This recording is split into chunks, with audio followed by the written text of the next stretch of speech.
bom dia, graça e paz, bem-vindo mais uma vez à nossa devocional semanal e hoje vai ser um pouco diferente, mas a palavra de Deus é a mesma. E o título dessa mensagem, digamos assim, dessa devocional é a bênção da santificação. E o texto que quero ler com você está em Hebreus capítulo 12 e o versículo 14. Vamos começar dessa forma. Diz assim: porque os que isso dizem claramente mostram que buscam outra pátria. E eu já quero começar aqui, deixar a primeira pergunta em sua opinião: o que é ser uma pessoa santa? A maior bênção que um cristão pode viver depois de receber Jesus como seu Salvador é viver em santidade. Ser santo significa ser separado. Entende-se que no sentido humano e temporal, santo não é e nem poderia ser sinônimo de perfeito, embora esta seja a meta da santificação. Deus sim é perfeito e totalmente santo, pois é completamente separado de todas as debilidades humanas e transitórias. No que se refere ao homem, a santificação é o processo da separação deste mundo em que o crente ou cristão vive depois de ser justificado por Deus em Cristo. A Bíblia chama de santo uma pessoa que realmente aceita Jesus em seu coração, pois a santidade de Jesus é atribuída a esta pessoa, ou seja, a partir desse momento, ela está completamente salva pela fé no sacrifício de Jesus. Embora aos olhos de Deus sejamos santos em Cristo Jesus, a Bíblia nos ensina que devemos aperfeiçoar a nossa santificação no temor de Deus. Em 2 Coríntios capítulo 7, versículo 1, diz: amados, uma vez que temos essas promessas, purifiquemo-nos de tudo que contamina o corpo e o espírito, aperfeiçoando a santidade no temor de Deus. Nesta manhã, vamos aprender 3 passos para aperfeiçoar nossa santificação. E o primeiro passo é viver segundo a palavra de Deus. Em 1 João, capítulo 2, versículo 6, o texto diz que aquele que diz que permanece nele, ou seja, Jesus, esse também deve andar como assim Jesus andou. Muitas vezes tentamos pela força do braço nos afastar dos erros, ao invés de confiar em Deus e nos concentrarmos no que Ele nos ensina através da sua palavra. O primeiro passo importante para a santificação é aprender nos evangelhos e nas cartas do Novo Testamento sobre o estilo de vida de Jesus e imitá-lo vivendo segundo as suas pisadas, conforme está em 1 Pedro capítulo 2 e versículo 21, que diz assim: porque para isto sois chamados, pois também Cristo padeceu por nós, deixando-nos o exemplo, para que sigais as suas pisadas. Quando dispomos o nosso coração a viver segundo a sua palavra, estamos caminhando para a santificação. O segundo passo é viver constantemente em integridade. No Salmo capítulo 15, do versículo 1 até o 5, diz assim: Senhor, quem habitará no teu tabernáculo? Quem morará no teu santo monte?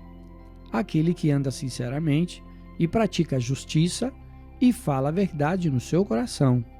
Aquele que não difama com a sua língua, nem faz mal ao seu próximo, nem aceita nenhum opróbrio contra o próximo, ou suborno, né? A cujos olhos é desprezado, mas honra aos que temem ao Senhor. Aquele que jura com dano seu e contudo não muda. Aquele que não dá o seu dinheiro com usura, nem recebe peitas contra o inocente. Quem faz isto nunca será abalado. No Salmo 15, Davi nos ensina quem poderá habitar na morada de Deus. Inspirado pelo Espírito Santo, Davi escreveu que somente os íntegros, que praticam a justiça e falam a verdade, podem herdar o reino de Deus. Integridade é sinônimo de inteireza, pureza, algo que não está dividido nem misturado. Isso significa que devemos ser verdadeiros com Deus e com as pessoas.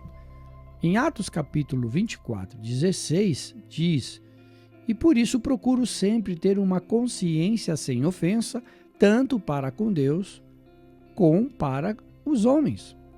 Procurar viver constantemente em integridade é um passo importante em nosso processo de santificação. O terceiro passo é viver incontaminado do mundo.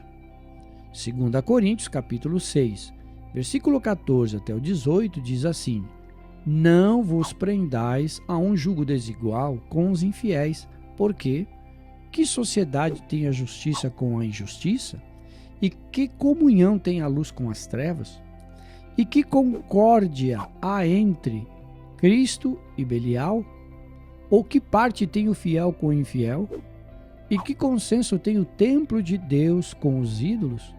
Porque vós sois o templo do Deus vivo. Como Deus disse: neles habitarei e entre eles andarei. E eu serei o seu Deus e eles serão o meu povo.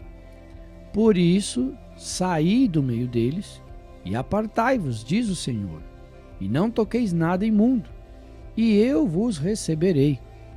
E eu serei para vós pai, e vós sereis para mim filhos e filhas, diz o Senhor Todo-Poderoso. Em Tiago capítulo 1, versículo 27, diz que a religião pura e imaculada para com o nosso Deus e Pai é visitar os órfãos e viúvas nas suas aflições e guardar-se incontaminado do mundo.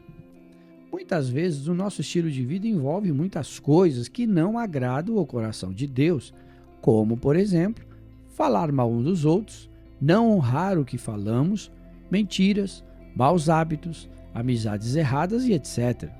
Precisamos mudar. Precisamos desenvolver um estilo de vida que agrade a Deus e respeitar o que Ele respeita.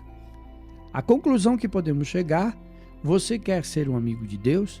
Quer viver a bênção da santificação para a sua vida? Quer deixar Deus mudar o que precisa ser mudado? Então decida, nesta manhã, viver segundo a palavra de Deus, viver em constante integridade e viver incontaminado com o mundo. E já tome posse, porque este ano é o despertamento espiritual para a sua vida. Pense nisso. Vamos orar? Senhor Jesus, queremos te agradecer por esta manhã, por este privilégio de meditar na tua palavra, que devemos procurar ser santos, purificar, aperfeiçoar a nossa santificação, seguindo os passos do teu Filho Jesus Cristo. Te agradecemos pela vinda dele, de Jesus, como está escrito, porque Deus amou o mundo de tal maneira que enviou seu único Filho para todo aquele que nele crê não pereça, mas tenha vida eterna. Que nesta manhã possamos meditar na tua palavra, palavra que não volta vazia, palavra que se cumpre em nossa vida, e abrimos o nosso coração para que o Senhor venha nos ensinar através do teu Espírito Santo o caminho que devemos seguir, as coisas que devemos obedecer, ou seja, os teus mandamentos. E com certeza a palavra se cumprirá em nossa vida, que as bênçãos virão e nos alcançarão. Comeremos o melhor desta terra quando obedecemos a tua palavra e andamos na tua presença. Te agradecemos por todas as bênçãos e declaramos um dia abençoado em todas as áreas das nossas vidas, em nome do Pai, do Filho e do Espírito Santo de Deus. Amém, amém e amém. Deus te abençoe e até a nossa próxima devocional.